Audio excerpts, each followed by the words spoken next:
Bonjour chers amis, je suis Brice Kamdem, comptable et formateur sur les logiciels de gestion. Je suis également consultant fiscal. Bien, aujourd'hui je vais vous montrer la différence entre le minimum de perception et l'impôt sur les sociétés, tout en indiquant ou en précisant leur impact sur les tableaux CFM bis et tableaux CFNT. Voyez un peu. Bien. Le minimum de perception, en fait, c'est quoi? C'est un impôt qui se calcule sur le chiffre d'affaires de l'entreprise.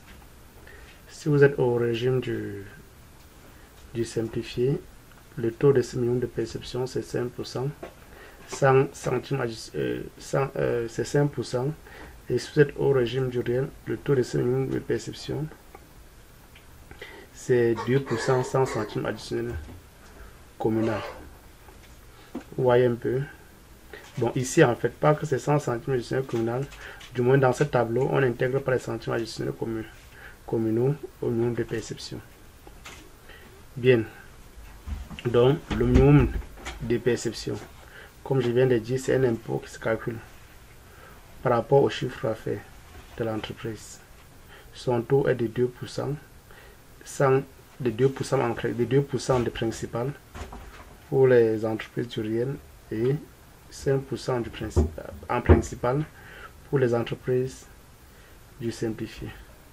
En principal, je suppose que je n'ai pas tenu compte des CAC. Bien. Donc, si une entreprise, par exemple, au cours de l'année, réalise un chiffre d'affaires de 61 801 000, que vous constatez, le minimum de perception doit cette entreprise en fait est au réel. On doit faire 2% de ce chiffre d'affaires qui donne 1 236 000 euros. Maintenant, l'impôt sur les sociétés, c'est quoi, chers amis? L'impôt sur les sociétés se calcule par rapport au résultat fiscal. Vous voyez un peu, au résultat fiscal.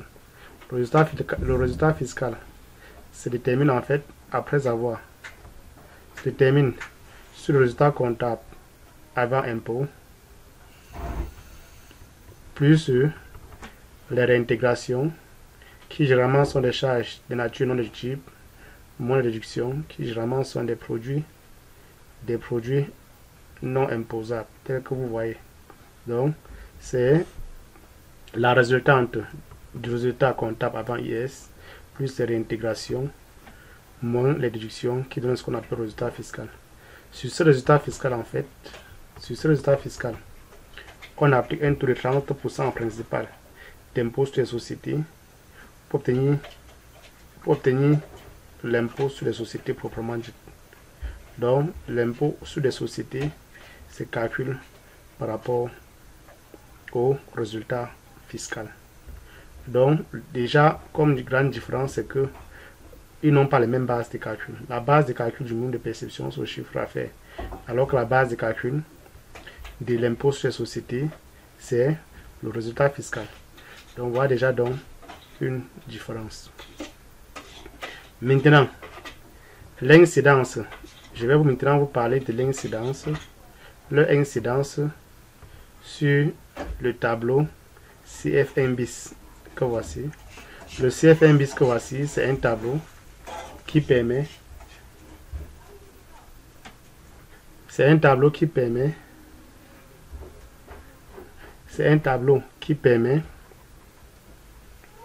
de déterminer l'impôt sur le bénéfice fiscal. Maintenant, comment se détermine l'impôt sur le bénéfice fiscal? Le bénéfice fiscal se détermine. Vous devez déterminer le bénéfice fiscal soit sur ce tableau CFM bis ou bien soit sur le tableau CFNT. Voyez un peu. Donc, généralement, on ne remplit pas les deux à la fois. Vous devez remplir l'un et laisser l'autre. Mais vous devez savoir la condition nécessaire pour remplir l'un et laisser, pour remplir chacun d'entre eux.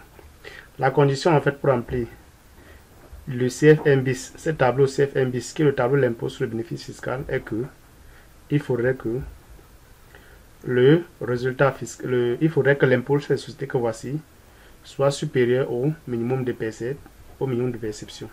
Donc, lorsque l'impôt sur les sociétés que voici est supérieur au minimum de perception, vous devez remplir seulement le CF1, le tableau CF1 bis, qui est le tableau relatif à la détermination de l'impôt sur le résultat.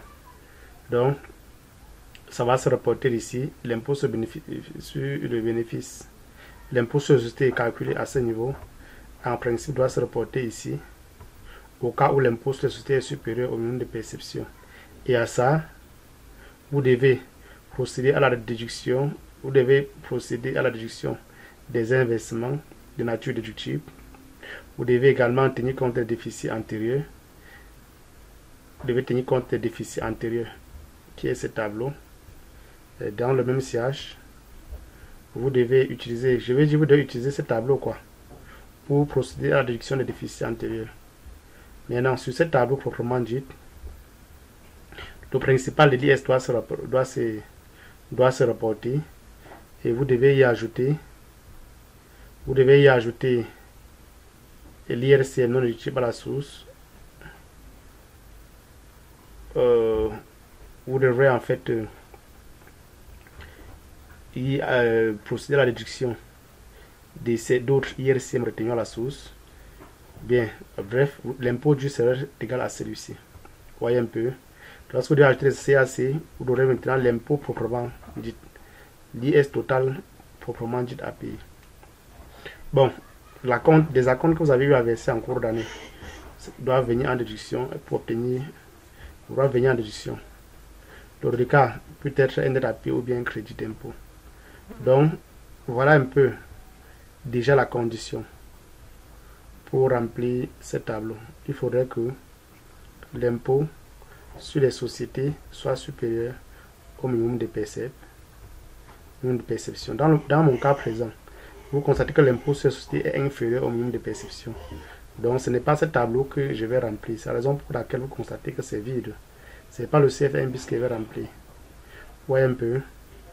Donc je vais remplir plutôt le CF1 T. Vous voyez un peu, non? Donc à ce niveau, le minimum de perception qui maintenant à ce niveau, c'est le minimum de perception qui doit se reporter.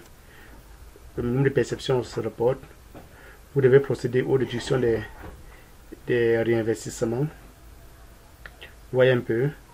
Vous devez procéder aux déductions des réinvestissements nécessaires. Vous voyez un peu, chers amis. Et ensuite, je vais aller directement dans cette zone.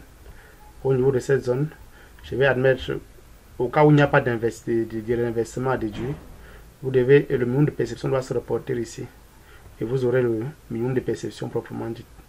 Donc vous aurez le chiffre à faire, le minimum de perception proprement dit. Ce minimum de perception, en principal, on doit ajouter les CAC. Et vous aurez le total d'impôt à payer. Sur le total d'impôt à payer, les acomptes que vous avez eu à verser en cours d'année que voici. Voici les acomptes que vous avez eu à verser en cours d'année. Ils viendront ici en déduction. Et il y aura un reliquat qui est net à payer. Donc au cas où les acomptes versés en cours d'année sont supérieurs au minimum de perception, vous aurez un crédit IS. Et dans le cas contraire, vous aurez un IS à payer. Donc ici j'ai un IS à payer, vous voyez. Et notons que ici, le résultat des différentes déclarations mensuelles effectuées durant l'année, de janvier à décembre.